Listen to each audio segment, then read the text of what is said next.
High everyone, welcome to my blog. आज चाहिँ म सतीशालीबाट धरानसम्मको यात्रामा रहेको छु। अनि जाँदाखेरि चाहिँ एकदमै गाह्रो भएको थियो। अनि आउँदाखेरि चाहिँ सहज तरिकाले अनि यात्रा गरिरहेका छौँ, फर्किरहेका छौँ हामी चाहिँ। अनि यो समय चाहिँ एकदमै गर्मी छ। अनि कार्तिकको समय अनि यो समय चाहिँ जाडोको समय सुरु हुने समय हो नि त।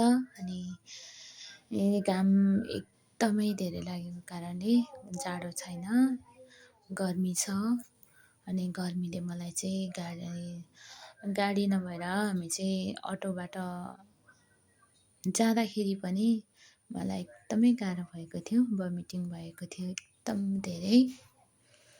अनि आउँदाखेरि चाहिँ एकदमै सहज अनि भइरहेको छ मेरो यात्रा चाहिँ। अनि यो चाहिँ यतातिर चाहिँ अनि रमणीय दृश्य हेर्दै अनि हिँडिरहेको छौँ। एकदमै रमाइलो छ पारीको दृश्यहरू। अनि त्यो पहाडहरू, ती क्षितिजहरू देख्दै गर्दा अनि गाउँघरतिरको याद दिन्छ मलाई। एकदमै रमाइलो लाग्छ।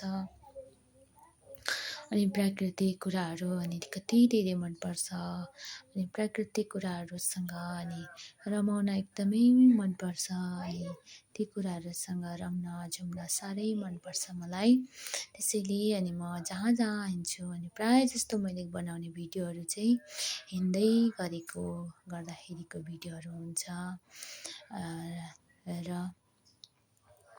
प्राकृतिक प्रेमी पनि म एक हुँ। अनि साँच्चै नै यी कति निर्दोष छन्, निष्कलङ्क छ अनि पवित्र छ। त्यसै कारणले अनि कुराहरूमा म रमाउन चाहन्छु। यसरी अनि यात्रा अनि गरिरहेका छौँ। एकदमै रमाइलो छ। यताको बाटोहरू त्यस्तै अनि राम्रो बाटो अनि भएको कारणले पनि यात्रा चाहिँ आरामदायी छ अनि शीतल छ। अहिले चाहिँ भने घाम लागेको तापनि अब घाम जाने बेला हुँदैछ नि त।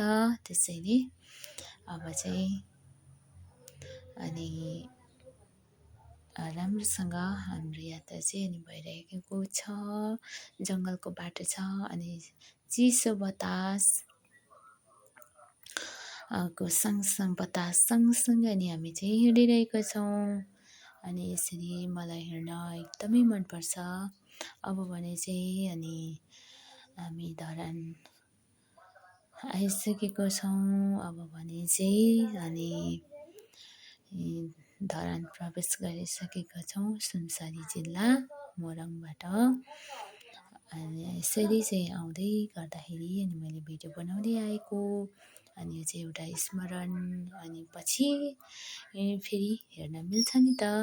यो समयहरूमा फेरि फर्किन त मिल्दैन, तर यस समयलाई फेरि एउटा याद अनि गर्न चाहिँ हामीले सक्छौँ नि त, फोटो भिडियो कुनै न कुनै माध्यमद्वारा।